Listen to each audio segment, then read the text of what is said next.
In today's video, I want to talk about the Achilles heel of e-commerce, which is the art of scaling. Now, this is the most common issue that every e-com owner face. You got an amazing product, a couple of amazing products, you got a cosmetic brand in the US, you're doing like $1 million a year, you're trying to scale, you're trying to put your spend from $1,000 to $5,000, $10,000 a day, and you're hitting a wall. Your CPA is skyrocketing, you don't have like the stability you had before, and then you got to pull back. So this is something that is happening almost all the time. Let's say 90% of the time. Sometimes people get lucky and they just scale, but it's happening for most of us. And so in today's video, I just want to give you the techniques I use to go from 7 to 8 figures. And if you're doing 6 figures, it's going to help you as well. So just take a look at that video. Step 1, the team. I know it sounds cliche, but it's not. Trust me. It's the #1 thing you should optimize to go from 7 figures to 8. And it's something that will determine your fate with your company. Either you're going to go down and crash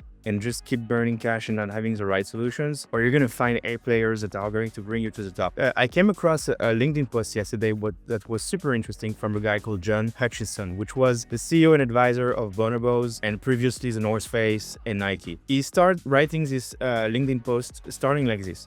Culture is everything. The Bonobos culture, one rooted in empathy, positive energy, self-awareness, and intellectual honesty and strong judgment, is a legendary culture, and I was proud to be part of it. The team makes all the difference, no matter what you're facing.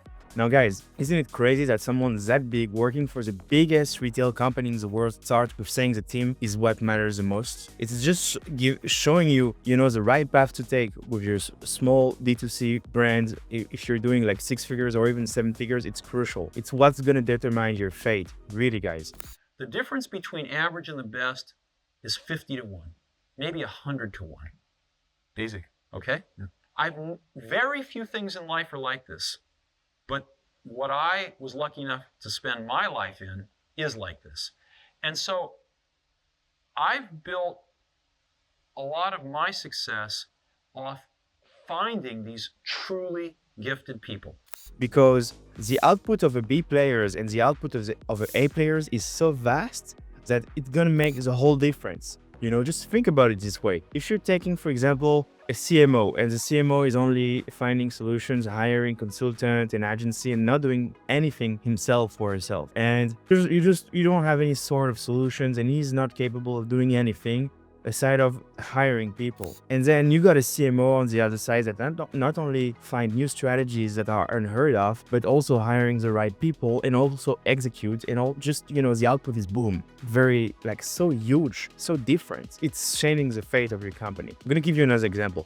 Let's say you have 2 creative strategists, one that doesn't really know how to write script and doesn't really know how to build a small team around her. And then you got another creative strategist that is writing amazing scripts, know how to handle a small team of video editors and graphics designers. And instead of producing 20 creatives that are mid, creating 50 creatives per month that are amazing. And this can change completely the course and the fate of, for example, of your CPA on Meta, And so really guys, the team is the #1 thing you should take a look at, and this is really the most difficult aspect of e-commerce, because it's what's gonna make the whole difference, really. Step 2, know your KPIs, guys. I know it sounds cliche again, but it's just the reality. If you want to go from 7 to 8 figures, everything is going to be increasingly more difficult, and you're not gonna have to take a look at your blended CAC only, but you're probably gonna take a look now at your LTV. You're gonna face attrition. From $1,000 to $2,000 a day, you're still on very low level. But if you want to spend $20,000, $30,000 a day, for example, if you build your brand on Meta, it's going to be just a whole different game. First of all, because you're going to face attrition with your blended CAC, and the output your teams needs to put to go from $2,000 a day to $30,000 a day is very difficult. You're going to need way more creatives. You're going to need CRO. You're going to need like a better email system. Everything needs to be better, and the output needs to be 10x, and it's really difficult. So what you're going to face probably is you're going to realize that the member of your team, probably some members of the team, are not the best, and they're not the right fit anymore to go to that level of ambition. And you're going to face, you're going to burn cash, you're going to lose money at the beginning, probably. And if you don't, then you're, amazing, but 90% of the case, it's the #1 problematic of D2C brands. Just to give you a bit of perspective, guys, this is what I do, for example, for a 7-figure brand, and that we're about to scale to 8 figures this year. And so this is what I've done. Instead of just looking at the blended CPA and, if it's profitable upfront, we're taking the LTV for year 2024, which is $200. And so, as you can see here on the left, for 1,000 new customers, the fixed cost of the company is $100,000 a month. So I'm simply dividing 1,000 new customers per $100,000. So $100,000 divided by 1,000 new customers. And so per customer, we're spending $100. Okay, the COGS per customer, so the cost of goods sold, is $40, which is 20%. And so I'm calculating the net LTV after COGS, which is for 1,000 new customers, $160, and the maximum blended CPA. Then you take $160 and you subtract it by the fixed cost per customers, which is going to give you $60. And as you can see on the graph,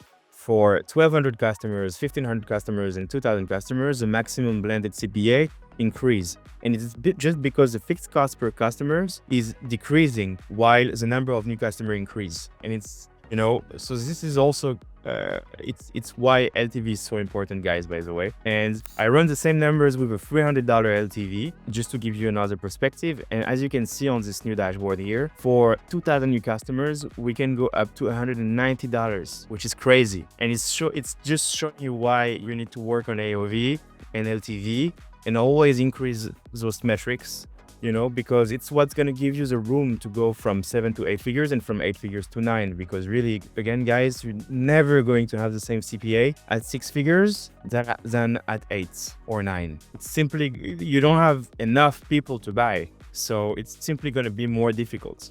All right. Step 3 and the last one, you need to stay agile with your e-commerce. How many times I'm seeing brand owners and CMO validating every single ads that the creative strategists and the media buyers are launching at 7 figures even. And it's just slowing down the process for no reasons. You need to have people in your team that are trusted, that you're trusting, and you trust them enough to let them launch ads and creatives without you like validating it, And if you don't, then maybe you need to reorganize it. You need also now to have more efficiency towards and to be more precise towards the ad spend. So you're gonna need probably a good media buyer that know exactly where your where your ad spend is going. And too many times I'm entering into an organization, again, especially on Meta, and I'm taking a look at the metrics on Meta, and I'm seeing good ROAS, but when you take a look at the details of those campaigns, it's too many attributions on one-day view. And if you don't know what 7-day clicks one-day view, just type it on Google and you're going to find many people explaining to you what it is. And too many times I see campaigns that are not targeting only new customers and you don't do proper exclusions. And so you have good ROAS, but you're actually spending 2/3 of your ad spend towards all customers, which is not really what you want. Usually to scale to 8 figures, you need to focus on new customers. I'm not saying you should not run ads for all customers. Of course, they're cheaper and you have to have a strategy to increase your LTV and to target them. But usually what I'm seeing is it's fake metrics. It means you got a good ROAS, but then when you take a look at the attribution, it's not properly set up and you have too many attributions to the one-day view, and so you're just spending money for nothing. Too many times I don't see proper exclusions. And so the overall idea of this is you need to stay nimble, you need to stay agile, and you need to be more precise. And with all of those 3 steps, if you really do it, you're gonna succeed for sure. There is no way you're not succeeding.